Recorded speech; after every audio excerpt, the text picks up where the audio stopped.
Welcome to our YouTube channel story mafia.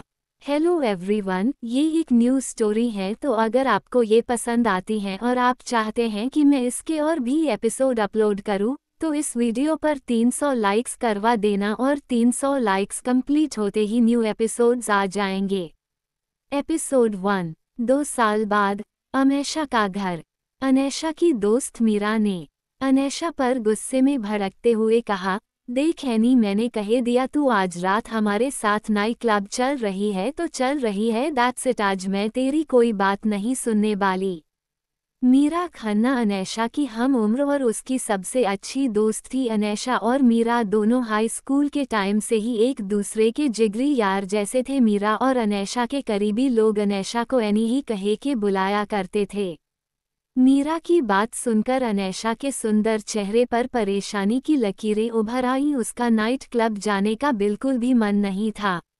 अनैशा room में इधर उधर चक्कर काटते हुए बोली, मीरा मेरी बात समझ, मेरा नाइट क्लब जाने का बिल्कुल भी मन नहीं है और तू अच्छे से जानती है मेरा मन क्यों नहीं है। प्लीज़ तू माही के साथ चली जा, मैं तेरे साथ नहीं जा पाऊंगी। मीरा ये सुनकर गुस्से से तिलमिला उठी। पिछले 2 सालों से यही होता आ रहा था। मीरा की आदत थी, वो वीक में एक दिन नाइट क्लब जरूर जाती थी और कभी कभी वो अनैशा को भी अपने साथ ले जाया करती थी, जबरदस्ती ही, मगर तब अनैशा उसके साथ चली जाती थी। पर पिछले 2 साल से न जाने कौन से कारण ये चीज़ बदल गई थी। अब मीरा अगर अनैशा को नाइट क्लब चलने को कहती तो या तो अनैशा किसी ना किसी बहाने से उसके बात को टाल देती या फिर उसे सीधे तौर पर मना कर देती। उन दोनों की इस बात पर कई बार बहस भी हुई थी। इस बहस के कारण उनकी अटूट मित्रता भी कई बार टूटी थी और फिर कुत्ते की दुम की जुड़ भी गई थी। अपने अंदर पनप रहे गुस्से और झुंझलाहट की आग को समेटते हुए मीरा तंज भरे लहजे में बोली, एनी डार्लिंग, आज तेरा ये सिली सा बहाना मेरे सामने काम नहीं आने वाला। वैसे भी मेरे गणना के अनुसार आज तेरे पीरियड्स को आए हुए 6 दिन हो गए हैं। मुझे नहीं लगता अब तुझे उस चीज़ से कोई प्रॉब्लम होगी। और तू एक बात बता, क्लब जाकर मैं तुझे कोई वाइन या वोडका पीने को बोल रही हूँ? मैं तो बस तुझे अपने साथ चलने को बोल रही हो। तू बस मेरे साथ चल, मुझे कंपनी दे और नवजात शिशु की तरह दूध आई मीन जूस पी। मीरा की बात सुनकर अनैशा बेचारा सा चेहरा बनाकर मासूमियत से बेड पर आलथी पालथी मारे बैठी मीरा की ओर देखने लगी। मीरा को देवांश या अनैशा के कॉन्ट्रैक्ट मैरिज के बारे में नहीं पता था। 4 साल पहले अपने भाई मनन का इलाज करवाने के लिए जब अनैशा ने देवांश से कॉन्ट्रैक्ट मैरिज किया था, तब उसने अपने दोस्तों को ये कहा था कि वो अब्रॉड जा रही है मनन के इलाज के लिए। उसके दोस्तों के नज़रों अनैशा 2 साल पहले अब्रॉड से वापस आई थी और तब से उसका बिहेवियर बदल गया था, जिसके कारण उसके सारे दोस्त नाखुश और आश्चर्यचकित दोनों ही थे। अनैशा सबकी नज़रों में एक मासूम, समझदार, जिंदादिल और खुश मिजाज लड़की थी, मगर 2 साल से उसके अंदर मासूमियत, उसकी जिंदादिली और उसके खुशमिजाज नेचर को गहरी उदासी, बेबसी और खालीपन नाम का ग्रहण लग चुका था। उसके चेहरे की मुस्कुराहट कहीं विलुप्त सी हो गई थी। हमेशा खुश और मुस्कुराती रहने वाली अनैशा अब खुद में ही गुमसुम सी रहती थी। उसके आंखों में बैठी गहरी उदासी, चेहरे की बेचैनी ने उसे जिंदा लाश की तरह बना दिया था। अनैशा के दोस्तों को ये चीज़ बखूबी दिखती थी, मगर अनगिनत बार पूछने के बावजूद अनैशा ने उन्हें अपनी उदासी और बेचैनी का कारण नहीं बताया। मीरा का इस वक्त अनैशा को फोर्स करने का और उसे क्लब जैसी जगहों पर जाने करने का मकसद भी यही था कि अनैशा अपने इस खूबसूरत कॉटेज से निकलकर बाहर जाए और थोड़ी रिलैक्स करे। भले ही मीरा को अनैशा में आए बदलाव का कारण नहीं पता था, मगर वो अपनी दोस्त को ऐसे गुमसुम और उदास नहीं देख सकती थी। लंबे वक्त तक अनैशा से बहस करने के बाद मीरा ने आखिरकार अनैशा को राजी कर ही लिया। मैं तेरे साथ चलने को तैयार हूँ, मगर थोड़ी देर के लिए ही, अनैशा हार मानते हुए बोली। तो मीरा ने बड़ी सी मुस्कान के साथ अनैशा के गाल पर किस कर दिया और बड़ी ही तहजीब से कहा, ठीक है मेरी जान, आपके साथ तो नाइट क्लब में कुछ कीमती क्षण व्यतीत करना भी हमारे लिए बहुत सौभाग्य की बात होगी। मीरा की बात सुन अनैशा फीका मुस्कुरा दी। थोड़ी देर इधर उधर की बात करने के बाद मीरा कॉटेज से चली गई। अपनी कार में बैठने के बाद मीरा ने अपने बाकी दोस्तों को कॉल किया और जासूस की तरह घिरे से कहा, मेरे प्यारे चमगादड़ों तैयार हो जाओ, आज हमारी राजकुमारी सिंड्रेला क्लब आ रही है। आज हमें किसी भी कीमत में उससे उसकी उदासी का कारण पता करके ही रहना है। जी जरूर, चमगादड़ की महारानी। फोन की दूसरी साइड से कुछ लड़कों और लड़कियों की सिपाही जैसी करक आवाज आई, जिसे सुनकर मीरा चिढ़ गई। उधर मीरा के जाने के बाद अनैशा फ्रेश होने वॉशरूम में चली गई। उसका भाई मनन इस वक्त घर पे नहीं था, वह स्कूल गया हुआ था। अब मनन 14 साल का हो चुका था। इस साल उसके बोर्ड्स के एग्जाम भी होने वाले थे। वॉशरूम में चेहरे पर पानी के छींटे मारने के बाद अनैशा ने खाली आंखों से मिरर में अपने अक्ष को देखा। कुछ पल के आई कांटेक्ट के बाद उसका रिफ्लेक्शन अचानक से हंसने लगी। उसकी हंसी में तिरस्कार और तंज था। अनैशा से तिरस्कार भरे लहजे में उसकी अक्ष बोली, तुम्हें क्या लगता है, हाँ, तुमने अपने भाई को बचाकर बहुत बड़ी जंग जीत ली। तुम बहुत अच्छी इंसान हो क्योंकि तुमने अपने भाई की जान बचाने के लिए किसी अनजान से शादी कर ली और उसके बच्चे को जन्म भी दे दिया। इतना कहे उसकी अक्ष ठहाके मारकर हंसने लगी और आगे सरकास्टिक वे में बोली, नहीं अनैशा माथुर, नहीं, तुम असलियत में एक बहुत ही घटिया और गिरी हुई लड़की हो जो अपने बातों से हमेशा पलटती रहती है। तुमने उस कॉन्ट्रैक्ट के थ्रू अपने भाई को तो बचा लिया, मगर तुम्हारे बच्चे का क्या? हाँ, तुम तो अपने अपनों से बड़ा प्यार करती हो ना, उनके लिए कुछ भी कर सकती हो, किसी भी हद तक जा सकती हो, तो तुम्हारे बच्चे का क्या? तुम्हारे अपने खून का क्या? तुमने उस मासूम को कैसे छोड़ दिया? उसके लिए क्यों नहीं लड़ी तुम? जब उसकी बात आई तो तुम्हारे उसूल, तुम्हारे प्रिंसिपल्स, तुम्हारे मॉरल्स, तुम्हारे एथिक्स, ये सब कहाँ चले गए? अपने अक्ष की बात सुन अनैशा की बेबस और मासूम हेजल ग्रीन आंखों से आंसू की बूंदें गिरने लगी। सच ही तो था, उसने अपने भाई को तो बचा लिया था, उसके लिए तो इतना बड़ा स्टेप उठा लिया था, मगर उसके बच्चे का क्या? एपिसोड 2। यह एक सवाल अनैशा कानों में ईको के साथ बार बार गूंजने लगा। देखते ही देखते अनैशा ने अपना गला पकड़ लिया। उसे अचानक ही सांस लेने में तकलीफ होने लगी। उसकी सांसें उखड़ने लगी। अनैशा ने झट से चीखते हुए अपने दोनों कान हाथों से कवर कर लिया, ऐसे जैसे मानो वो उस सवाल को ना सुनना चाहती हो, जैसे वो इस सवाल से कोशी दूर भाग जाना चाहती हो। काफी वक्त तक खुद के जज्बातों पर काबू करने के बाद अनैशा बिल्कुल दयनीय और बेबस सी हालत में फफक कर रोने लगी। रोते रोते अनैशा दीवार के सहारे खुद में सिमट कर बैठ गई। उसने अपना सर अपने घुटनों पे छुपा लिया। रोने और सिसकने की वजह से उसका छोटा सा शरीर और कंधा बुरी तरह कांपने लगा। ऐसा पहली बार नहीं हुआ था। अनैशा के दिमाग में जब भी अपने अतीत और बच्चे का ख्याल आता तो वो इसी तरह अचानक से कहीं पर भी रोने लगती, कमजोर पर जाती, असहाय हो जाती। हालांकि अनैशा कोई कमजोर या लाचार लड़की नहीं थी। अनैशा असल में एक बहुत स्ट्रॉन्ग माइंडसेट वाली लड़की थी।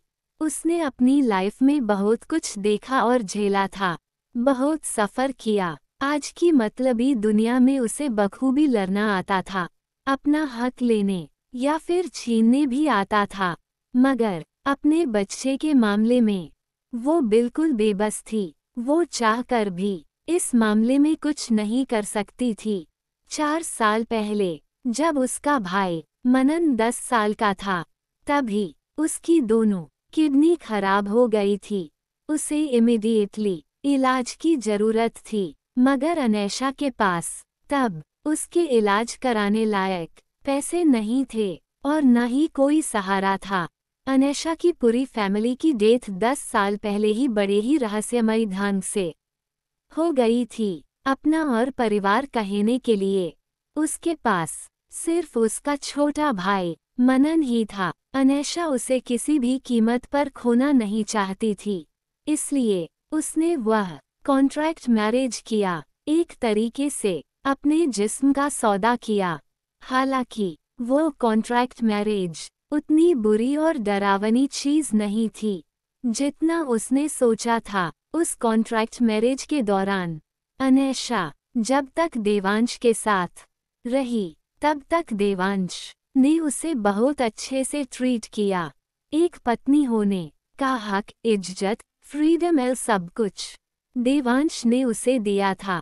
देवांश ने ना ही तो कभी अनैशा से बुरी तरीके से बात किया, न ही कभी उसके साथ किसी तरह की जबरदस्ती की, और न ही उसे बुरे तरह से ट्रीट किया। अपने बच्चे के लिए अनैशा चाहकर भी किसी को ब्लेम नहीं कर पा रही थी। उसे पता था इसमें न ही तो मनन की कोई गलती थी, न ही देवांश की और न ही उसकी खुद की। अनैशा ने कॉन्ट्रैक्ट पर साइन करने बाद खुद को मेंटली और फिजिकली इस दिन के लिए प्रिपेयर कर लिया था। खुद के बच्चे को छोड़ने के लिए वो तैयार थी, मगर असल में ये चीज़ इतनी आसान नहीं थी। सब कुछ समझने और जानने के बाद भी अपने बच्चे का ख्याल आते ही अनैशा अंदर तक टूटकर बिखर जाया करती थी। किसी एक अपने को बचाने के लिए उसने किसी दूसरे अपने की बलि चढ़ा दी थी। अपने मासूम बच्चे को खुद से दूर कर दिया था। इस एक चीज के बारे में सोच अनैशा खुद को ही दोषी मानने लगी थी। तकरीबन 2 घंटे वॉशरूम में बीतने के बाद अनैशा बाहर आई। टूटकर बिखरने और खुद को संभालने की उसकी आदत सी हो गई थी। उसने वॉल क्लॉक टाइम देखा तो 4 बज रहे थे। टाइम देख अनैशा अपना चेहरा रब करते हुए खुद में बड़बड़ाई, मनन के आने का टाइम भी हो गया। मैंने उसके लिए कुछ खाने को बनाया भी नहीं है। खुद से ही इसी तरह बातें करते हुए और बड़बड़ाते हुए अनैशा किचन की तरह चली गई। उसकी आंखें और चेहरा रोने की वजह से अब भी हल्का लाल था, मगर उसके सुंदर चेहरे पर अब बिल्कुल कंपोज्ड और काम एक्सप्रेशन थे, जो उसे बाकी लड़कियों से अलग कर बेहद ही स्पेशल बना देती थी। खाना तैयार करने के बाद अनैशा कॉटेज से बाहर निकलकर गार्डन में चली गई। उसका कॉटेज ज्यादा छोटा या बड़ा नहीं था, पर वो बहुत ही खूबसूरत, यूनिक और लग्जरियस था। इंडोर स्विमिंग पूल सहित हर तरह की सुख सुविधा वहां मौजूद थी। ये कॉटेज अनैशा ने खुद की कमाई से खरीदा था। देवांश के दिए गए पैसों से उसने सिर्फ मनन का इलाज ही करवाया था। उसके अलावा उसने देवांश का 1 रुपया खर्च नहीं किया था। उसके प्रिंसिपल्स, उसके मॉरल्स इस चीज के सख्त खिलाफ थे। गार्डन में घास पर बैठी अनैशा अपना लैपटॉप यूज कर रही थी। तभी मनन पीछे से आया और अनैशा के गर्दन में हाथ लपेट उससे लिपट गया और बोला, मैं घर वापस आ गया। दीदी कैसा रहा आज का तुम्हारा स्कूल? अनैशा ने मनन के घुंघराले बालों में प्यार से हाथ फेरते हुए पूछा तो मनन उसके शोल्डर पर अपना चीन टिकाते हुए एक्साइटेड ट्यून में बोला, बहुत बढ़िया दीदी, 2 महीने बाद मेरे एग्जाम्स है। एग्जाम की डेट भी अनाउंस हो गई है। I am so much excited दी यार, अब मैं भी जल्दी आदमी बन जाऊंगा और ढेर सारे पैसे कमाऊंगा। मनन की बात सुन अनैशा के चेहरे पर हल्की स्माइल आ गई। उसने मनन का हाथ पकड़ उसे अपने सामने किया तो मनन उसके गोद में सर रखकर घास पर ही लेट गया। गार्डन एरिया में बिल्कुल नीट और क्लीन थी। वहाँ का माहौल पेड़ पौधों और नेचर के कारण बेहद रिलैक्सिंग और खुशनुमा था। अनैशा ने मनन की ओर देखा। काले घुंघराले बालों वाला मनन, जो कि अब 14 साल का हो चुका था, वह दिखने में बहुत क्यूट और वाइब्रेंट था, मगर अभी मनन हल्का थका हुआ दिख रहा था। अनैशा हमेशा की तरह मनन को प्यार से हेड मसाज देते हुए उसके स्कूल के बारे में पूछने लगी। और इसी तरह उन दोनों भाई बहन का अडोरेबल कॉन्वर्सेशन शुरू हो गया। दूसरी तरफ एक समुद्र के किनारे पानी की तेज तेज ऊंची ऊंची लहरें उठ रही थी। वो लहरें दिखने मिनी सुनामी जैसी थी। जितना खूबसूरत उतना ही डरावना। वहीं उन खौफनाक ओशन वेव्स के बीच एक 26 साल का बेहद ही हैंडसम लड़का वाटर स्केटिंग कर रहा था। समुद्र की उन डरावनी वेव्स के ऊपर स्केटिंग कर रहा वह गोरा रंग, क्लीन स्मूथ स्किन, जिसे देख शायद लड़कियों को भी उससे जलन होने लगे। शार्प, स्मूथ और perfect facial features, tough, strong और मस्कुलर फिजिक वाला वह देवांश कपूर था। एक्सटिंक्ट ग्रुप्स ऑफ कंपनीज का मालिक और चेयरमैन, दुनिया का सबसे बड़ा और powerful legendary business tycoon. Episode 3। Devansh Kapoor 6 feet 6 inch height के साथ। देवांश जितना लंबा था उतना ही अट्रैक्टिव। उसका muscular body, V shaped waist और V shaped eight pack abs थे।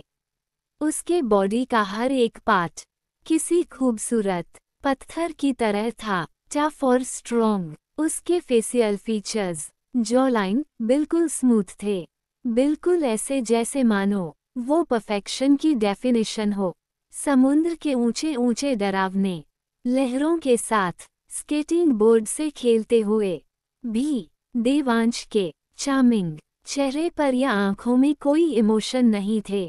उसका चेहरा जो लड़कों को गे बनने पर भी मजबूर कर दे, उस पर मौजूद गहरी खामोशी और पैरालाइज्ड एक्सप्रेशन उसे किसी खूंखार भेड़िए से भी ज्यादा डरावना लुक दे रही थी। राजों से भरी समुद्र जो शायद पूरी दुनिया को अपने अंदर समा लेने की ताकत रखता हो, जो किसी को भी अपने सामने दबने को मजबूर कर दे, आज वो भी बेबस नजर आ रही थी। शायद आज पहली और आखिरी बार ऐसा हो रहा था जब समुद्र किसी के तेज को दबा ना पा रही हो। देवांश का डार्क, कोल्ड सफोकेटिव ऑरा समुद्र के गहराई को भी मात रहा था, उगते सूरज को भी चैलेंज कर रहा था। 1 घंटे तक ओशन वेव्स पर स्केटिंग करते करते देवांश अचानक से समुद्र की लहरों में कहीं गायब सा हो गया। धीरे धीरे समय बीता और 2 घंटे बाद देवांश अपने भीगे बालों में फेरते हुए समुद्र से बाहर आया। समुद्र की लहरें भी अब थम चुकी थी। पानी से भीगे शरीर के साथ देवांश बेहद ही आकर्षक नजर आ रहा था। उसने सिर्फ एक ब्लैक शॉर्ट्स पहना हुआ था। किसी भी तरह की वाटर स्केटिंग सेफ्टी इक्विपमेंट उसके पास नहीं थे। शायद उन चीजों की जरूरत नहीं थी। कुछ कदम चलने के बाद देवांश पलटा, अपनी गहरी काली आंखों से समुद्र की ओर देखते हुए उसने अपने लेजी पतले होठ हिलाए। वेट फॉर मी जान, your ex husband is coming soon. उधर कॉटेज में अनैशा डाइनिंग टेबल पर मनन को खाना सर्व करते हुए बोली, आज मैं मीरा के साथ नाइट क्लब जा रही हूँ, मुझे आने में थोड़ा टाइम लग जाएगा।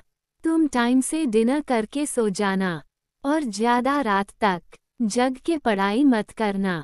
अनैशा की बात सुनकर मनन ने मुंह बनाते हुए कहा, यार दीदी आप कैसी बहन हो।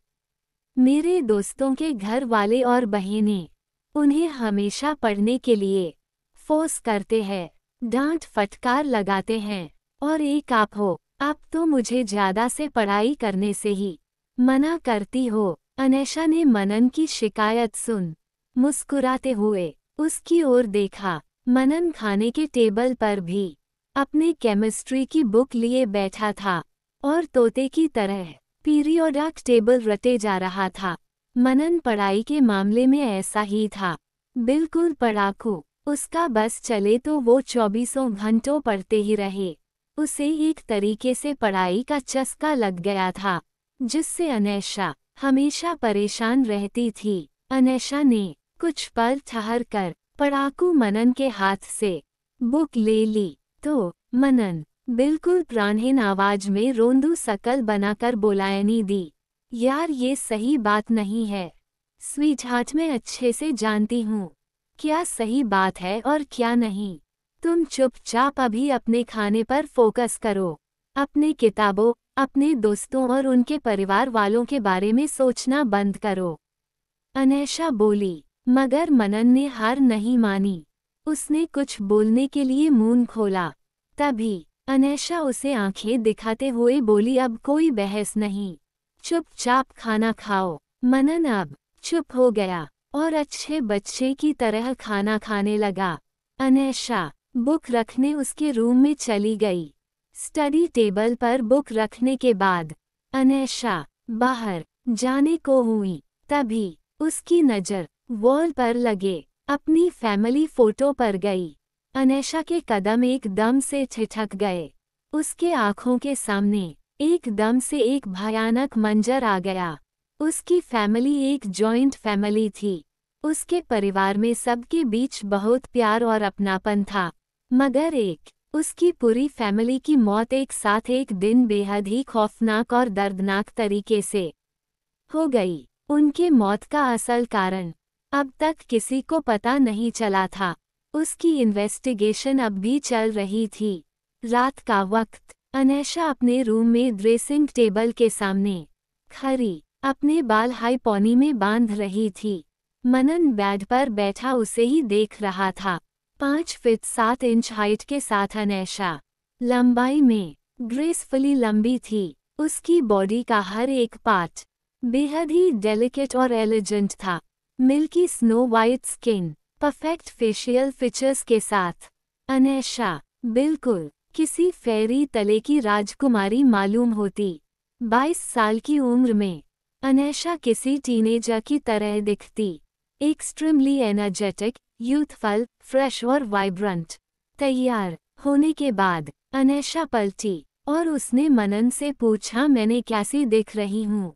Beautiful, charming and energetic. Manan मुस्कुराते हुए उसकी ओर एक फ्लाइंग किस पास करके बोला। Black jeans, white sneaker, maroon crop top और रिस्ट वॉच के साथ अनैशा का मेकअप लेस चेहरा खिले गुलाब की तरह ग्लो कर रहा था। मनन का बाल प्यार से सहलाने के बाद अनैशा से उसके फोरहेड पर किस किया और कहा, अपना ख्याल रखना और मैंने जो कहा है उसे भूलना मत।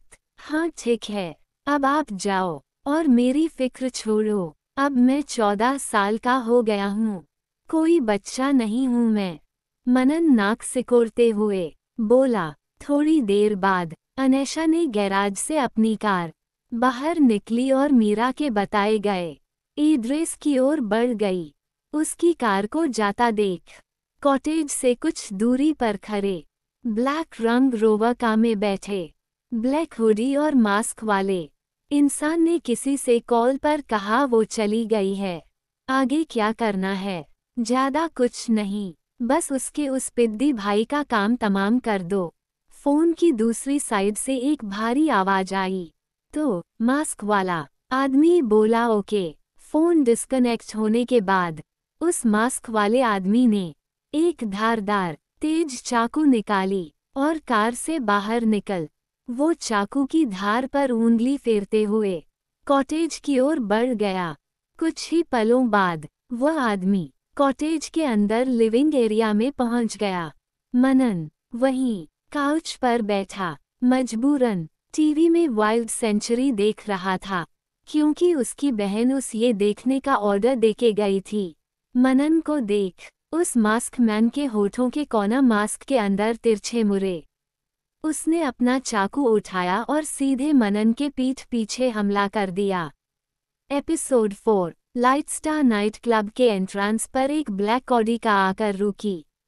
कार का डोर ओपन कर अनैशा कार से बाहर निकली। उसने इधर उधर नजर घुमा कर देखा तो उसकी नजर अपने चारों दोस्तों पर गई, जो बाहर खड़े उसके ही आने का वेट कर रहे थे। अनैशा उन्हें देखकर मुस्कुराई। उसने हाथ हवा में वेव करते हुए उन चारों से कहा, हाय गाइज।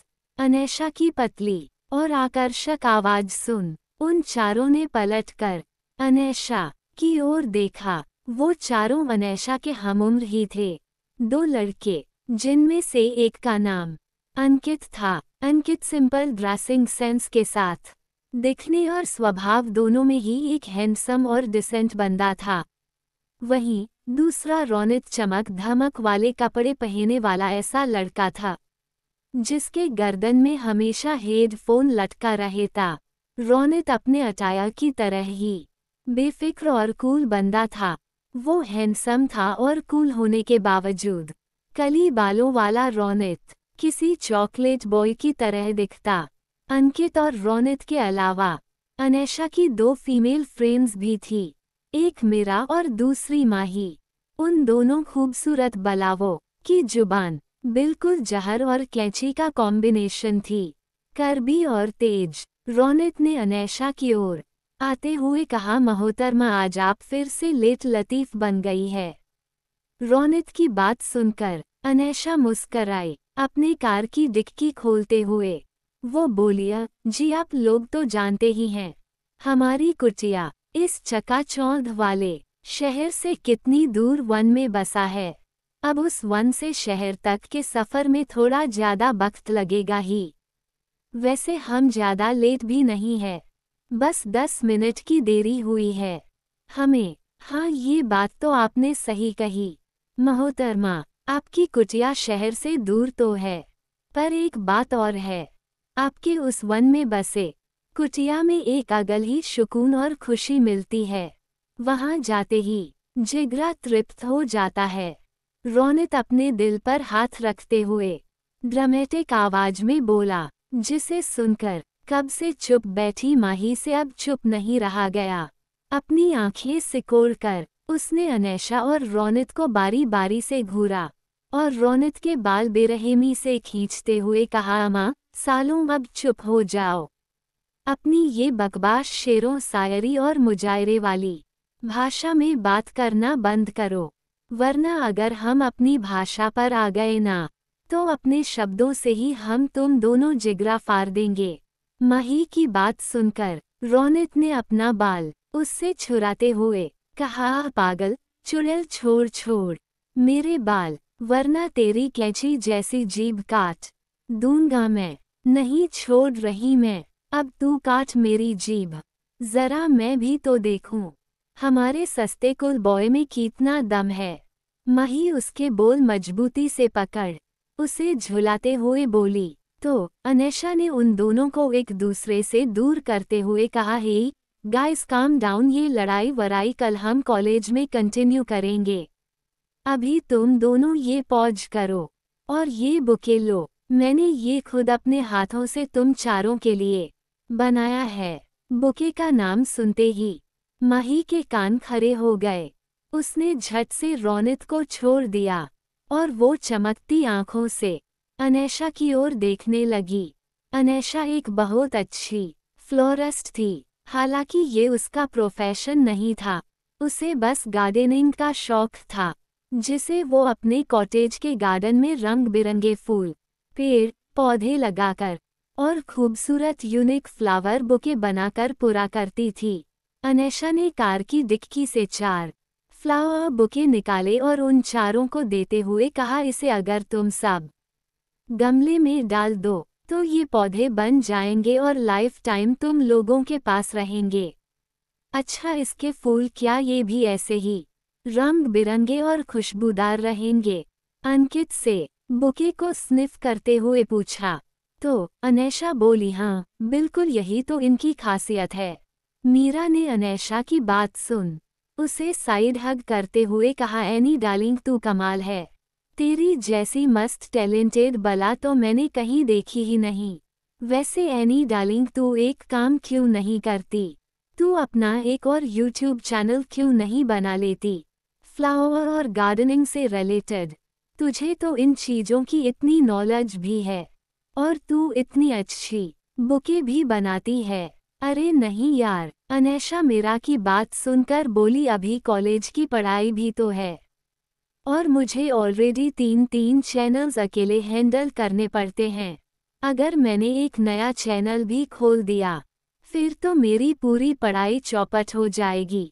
ये सब मैं कॉलेज कंप्लीट होने के बाद करूँगी। एनीवेज, तू सब जल्दी से बुके कार में रख के आ। हमें क्लब के अंदर भी जाना है। मनन घर पर अकेले है। मुझे जल्दी से वापस भी लौटना होगा। अनैशा की बात सुनकर वो चारों मून बनाते हुए फ्लावर बुके कार में रखने चले गए लगे। इधर अनैशा ने भी अपने कार की चाबी गार्ड को कार पार्क करने के लिए दे दी। थोड़ी देर बाद वो चारों वापस आए और अनैशा उन लोगों के साथ क्लब के अंदर चली गई। क्लब के अंदर तेज गाने की आवाज में सारे लोग डांस फ्लोर पर डांस कर रहे थे। कुछ लोग बार काउंटर पर बैठे अपने पसंद का ड्रिंक और वाइन एंजॉय कर रहे थे। अनैशा वहीं एक कोने में बार काउंटर के पास स्टूल पर बैठी अपना जूस एंजॉय करते हुए फोन चला रही थी। उसके चारों दोस्त डांस फ्लोर पर थे। मीरा ने टेढ़ी नजरों से अनैशा की ओर देखा, फिर रोनित को कुछ इशारा किया। रोनित उसका इशारा समझ आई विंक करते हुए टेढ़ा मुस्कुरा दिया।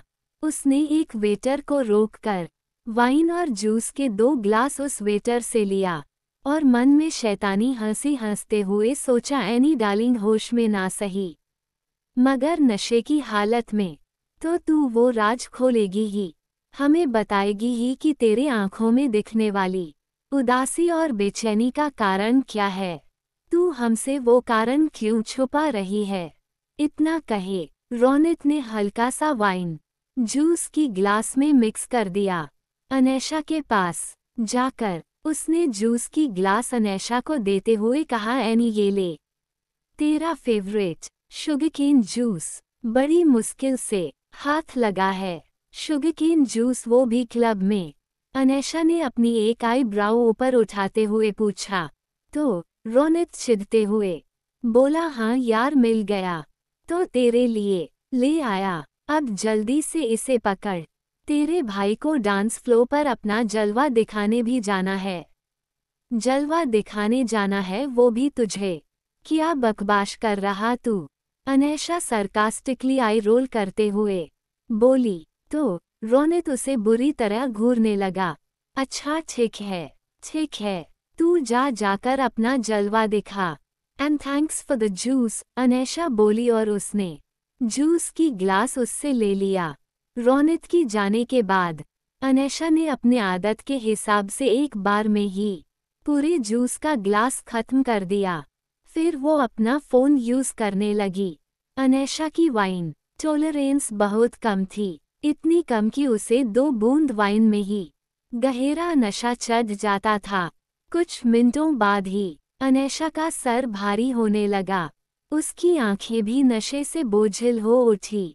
अनैशा अब बिल्कुल नशे में धुत हो चुकी थी।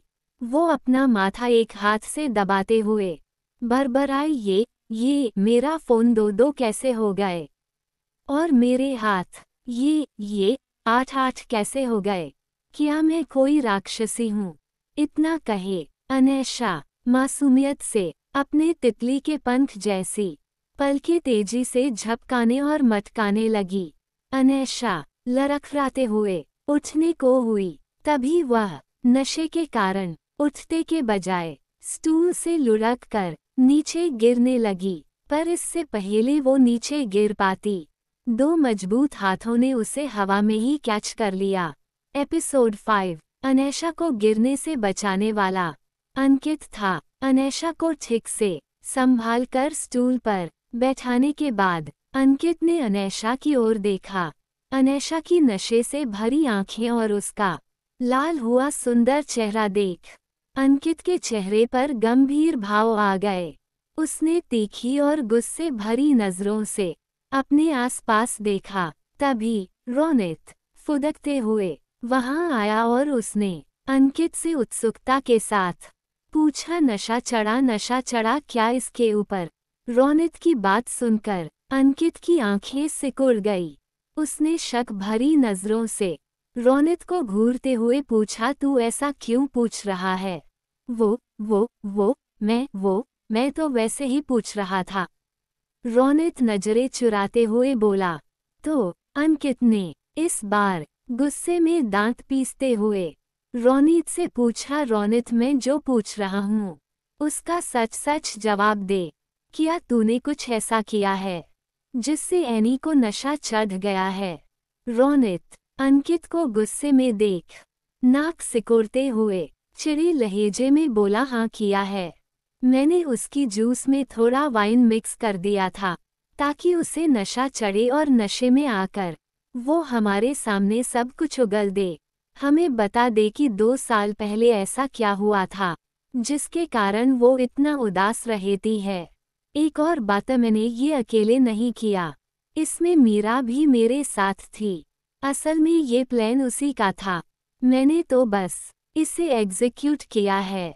रोनित का जवाब सुनकर अंकित गुस्से से तिलमिला उठा।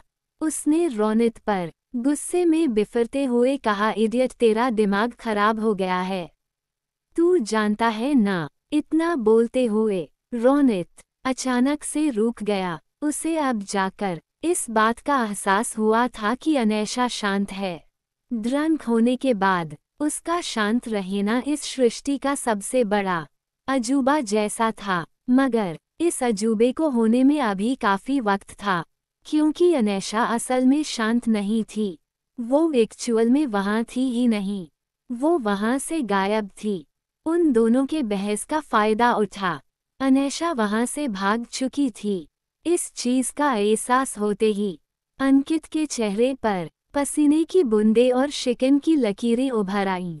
उसने चारों तरफ नजरें घुमाकर गौर से देखा, मगर अनैशा का दूर दूर तक कोई पता नहीं था। एनी एनी कहाँ चली गई वो? अंकित अपना माथा पकड़ते हुए बोला। उसका चेहरा इस वक्त डर और घबराहट से बिल्कुल पीला पड़ चुका था। नशे की हालत में अनैशा नहीं रहती थी, वो बिल्कुल एक अलग और बिगड़ल इंसान बन जाती थी। नशे में वो जितनी बेसुध रहती थी, उतना ही बड़ा वो हंगामा भी खड़ा किया करती थी। अनैशा को गायब हुआ देख रोनित का चेहरा भी पीला पड़ गया। वो दोनों बेचैन भाव के साथ चारों तरफ अनैशा को ढूंढने लगे। तभी वहाँ मीरा और माही भी आई। तू दोनों इतना बेचैन क्यों दिख रहा है? और एनी कहाँ है? वो कहीं गायब हो गई है और वो नशे में है। इतना सुनते ही मीरा और माही अपनी जगह जम से गए। उधर क्लब के कॉरिडोर में कुछ लड़कों के चीखने और कराहने की दर्दनाक आवाजें इको के साथ गूंज रही थी। तकरीबन 5 लड़के जमीन पर खस्ता हालत में पड़े दर्द से कराह रहे थे। उनमें कईयों का हाथ पैर टूट चुका था और कईयों के मुंह से खून निकल रहा था। अपनी मौत को निकट देख उनमें से एक लड़के ने अपना असहनीय दर्द को बर्दाश्त करने का ठाना और फिर उसने गिड़गिड़ाते हुए अपने सामने खड़ी मौत की देवी से कहा, दीदी दीदी हमें माफ कर दो, आज से हम किसी लड़की की ओर देखेंगे भी नहीं। छेड़ना तो दूर की बात है। अच्छा, पर मैं ये बात कैसे मान लूं? मुझे इस बात का कोई प्रूफ भी तो चाहिए होगा ना। अनैशी किसी फीमेल क्यूट शैतान की तरह मुस्कुराते हुए बोली। तो वो 5 लड़के असमंजस में पड़ गए। उन डरे सहमे लड़कों की ओर देखते हुए अनैशा के आंखों में अचानक से शैतानी चमक आ गई। वो आगे बढ़ी और उसने एक स्मूथ मूव और क्लिक के साथ बेरहमी से एक लड़के का हाथ तोड़ दिया। कॉरिडोर में उस लड़के की दर्द से चीखने और तड़पने की आवाजें गूंजने लगी। बाकी चारों लड़के ये देखकर सहम गए। तभी अनैशा के खिलखिलाकर हंसने की प्यारी सी आवाज उन चारों के कानों में पड़ी, ऐसे जैसे मानो वो किसी चुड़ैल के हंसने की आवाज हो। उस लड़के को दर्द से तड़पता देख अनैशा खुशी से बच्चों की तरह क्यूटली ताली बजाते हुए हंस रही थी। उसे ऐसे देख बाकी के चारों लड़के डर के मारे कांपते हुए दीवार में सिमट गए। उन लोगों का अनैशा की ओर देखने के तरीका अभी ऐसा था जैसे वो साक्षात रावण की बहन राक्षसी शूर्पणखा को अपने सामने हंसते हुए देख रहे हो। कुछ पल बाद ही एकदम से अनैशा ने हंसना बंद कर दिया। अब का फैला भयानक सन्नाटा उन पंचों लड़कों के लिए अनैशा को राक्षसी हंसी से भी ज्यादा खौफनाक था। अनैशा ने गंभीर भाव के साथ उन लड़कों की ओर देखा और अपने हाथ में पकड़ी रॉड को उसने जमीन पर टैप करते हुए एकदम सीरियस वॉइस में पूछा, डर लग रहा है? हाँ, बहुत ज्यादा। पंचों लड़कों ने डरी हुई बिल्ली की तरह अपना सर बार बार हाँ में हिलाते हुए कहा। तो अनैशा अपना लेफ्ट हाथ अपने बाल फेरते हुए बोली, अच्छा है, बहुत अच्छा है। अचानक से अनैशा के मुंह से निकली बगैर हाथ पैर बाली नाना पाटेकर की डायलॉग सुन वो पांचों लड़के शॉक हो गए। अनैशा की आवाज ही नहीं बल्कि उसका बॉडी लैंग्वेज, बिहेवियर सब कुछ बदलकर बिल्कुल मर्दों की तरह हो गया था।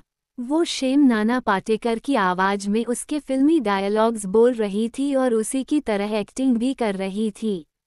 उसका ऐसा पल पल बदलता बिहेवियर देख उन पांचों लड़कों की आंखें खौफ से भर गई। उन लोगों ने ये चीज कभी एक्सपेक्ट नहीं की थी। वो पांचों लड़के कोई ज्यादा उम्र के लड़के नहीं थे। वो पंचों हाई स्कूल टीनेजर थे, शायद 17-18 साल के। जिंदगी में आज पहली बार उन लोगों ने बैड बॉय जैसे बिहेव करने की हिम्मत जुटाई थी अपने फैंटेसी को पूरा करने के लिए। वो पंचों लड़के गार्ड को चकमा देकर बड़ी ही मुश्किल से क्लब के अंदर आए थे, क्योंकि क्लब में सिर्फ 18 जोड़ लोगों को ही आने की इजाजत थी।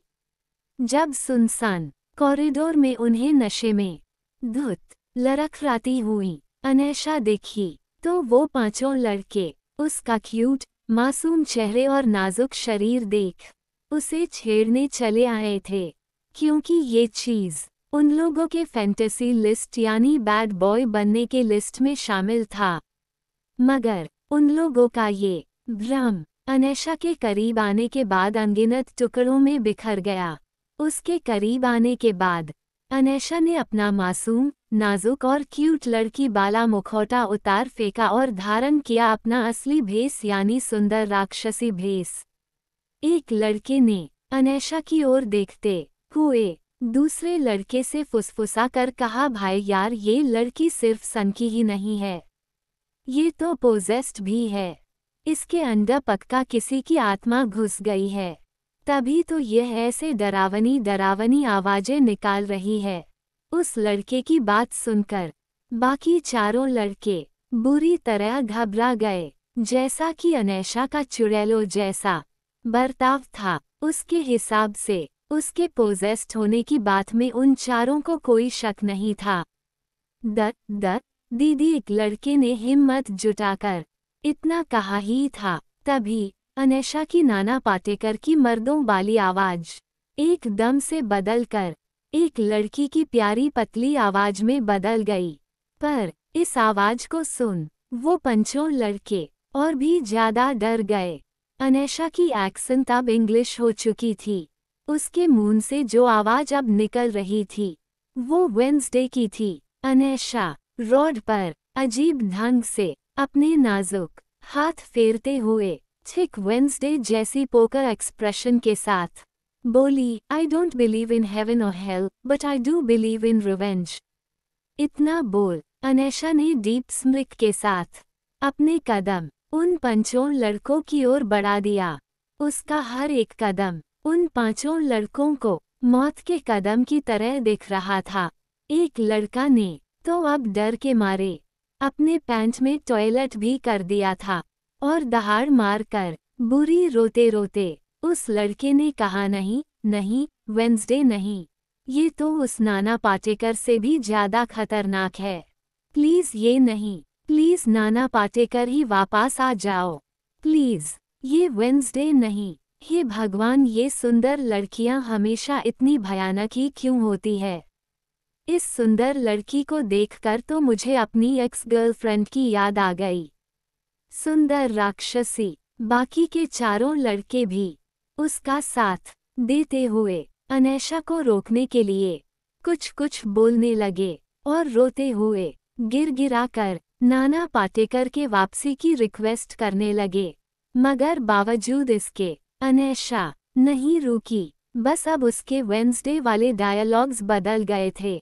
आई डोंट बिलीव इन हेवन और hell but I do believe in revenge से हटकर अब अनैशा ये बार आने लगी थी। I find social media to be a soul sucking void of meaningless affirmation. Anaisha की बात सुन उन 5 लड़कों ने बिलख कर रोते हुए कहा, दीदी हम सब आज ही अपना सोशल मीडिया अकाउंट डिलीट कर देंगे। हम आज के बाद सोशल मीडिया का नाम तक नहीं लेंगे, पर प्लीज आप हमें छोड़ दीजिए।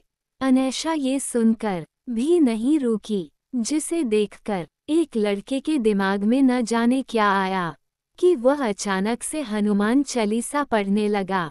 अनैशा हनुमान चालीसा सुनकर रुक गई। उसने अपना सर टेढ़ा करके खतरनाक तरीके से उस लड़के की ओर देखा, जो डर से कांपते हुए धराधर हनुमान चालीसा पढ़े जा रहा था। उस लड़के की ओर देखते देखते अचानक से अनैशा की आंखों से एकदम से आंसू नदियां बहने लगी। वो एकदम से नीचे फ्लो पर आलथी पालथी मारकर बैठ गई और फफक कर रोते हुए बोलने लगी, मेरा बच्चा प्लीज मुझे उसे वापस कर दो। मैं उसके बगैर नहीं जी पाऊंगी। प्लीज उसे मुझसे दूर मत करो। उसे मेरे पास रहने दो। अनैशा का फिर से बदला बिहेवियर देख वो 5 लड़के फिर से दंग रह गए। अनैशा इस वक्त बिल्कुल किसी मल्टी पर्सनैलिटी डिसऑर्डर वाले इंसान की तरह बिहेव कर रही थी और उसकी पर्सनैलिटी सेकंड दर सेकंड स्विच हो रही थी। कभी नाना पाटेकर में, तो कभी वेंसडे में, तो कभी एक बेबस माँ में। अनैशा के बेबसी का फायदा उठाकर वो 5 लड़के जैसे ही भागने को हुए, वैसे ही अनैशा की पर्सनैलिटी फिर से वेंसडे में स्विच हो गई। वो डरावनी इंग्लिश एक्सेंट में बोली, अपना खून चढ़ाकर मुझे प्रूफ करो कि तुम सब आज के बाद किसी अबला नारी को नहीं छेड़ोगे और न ही कभी सोशल मीडिया यूज करोगे, वरना तुम सब तो जानते ही हो। I don't believe in heaven और hell but I do believe in revenge. उसकी ऐसी खून की डिमांड सुनकर वो 5 लड़के अंदर तक कांप उठे। वो 5 हैरान भी थे, पर अनैशा के इस डिमांड के बाद उन लड़कों को इतना तो यकीन हो ही गया था कि अनैशा ऊपर किसी भूत या प्रेत का साया है। दूसरी तरफ उसी नाइट क्लब के ठीक सामने वाले होटल रिंग स्टार में पूरी कपूर फैमिली और सिंघानिया फैमिली के साथ डिनर पर आई थी। पूरा होटल इस वक्त खाली था। होटल में सिर्फ सिंघानिया और कपूर परिवार के लोग ही थे। होटल के पार्किंग एरिया में एक से एक लग्जरियस गाड़ियां खड़ी थी, जो कि बेशक इंडिया के सबसे अमीर परिवारों में से आने वाले उन दोनों परिवारों की थी। होटल के चारों तरफ सिंघानिया और कपूर फैमिली के बॉडीगार्ड्स फैले हुए थे। सिंघानिया परिवार की बड़ी बेटी हिना सिंघानिया ने अपनी मॉम के खेहुनी मारते हुए फुसफुसा कर कहा, मॉम आज आप मेरी और मिस्टर देवांश के एंगेजमेंट की बात करेगी ना? ऑफ कोर्स बच्चे, आज हम इसी के लिए तो यहाँ आए हैं। हिना की मॉम सीमा मुस्कुराते हुए बोली, जिसे सुनकर हिना के चेहरे पर बड़ी सी मुस्कान तैर गई। हिना एक 25 साल की बेहद ही खूबसूरत लड़की थी। बॉलीवुड की क्वीन और किंग मेकर कहीं जाने वाली हिना जितनी दिखने में अट्रैक्टिव थी, उतनी ही सक्सेसफुल भी थी और उतना ही बड़ा और स्ट्रॉन्ग उसका बैकग्राउंड भी था। पूरे एंटरटेनमेंट इंडस्ट्री में हिना सिंघानिया की मोनोपोली चलती थी। हिना एक सक्सेसफुल फिल्म डायरेक्टर और प्रोड्यूसर थी। बॉलीवुड में ऐसा कुछ नहीं था जो उसके इजाज़त के बगैर हो। साफ शब्दों में कहा जाए तो हिना का स्टेटस बहुत हाई और इन्फ्लुएंशियल था। देवांश सर आ गए हैं।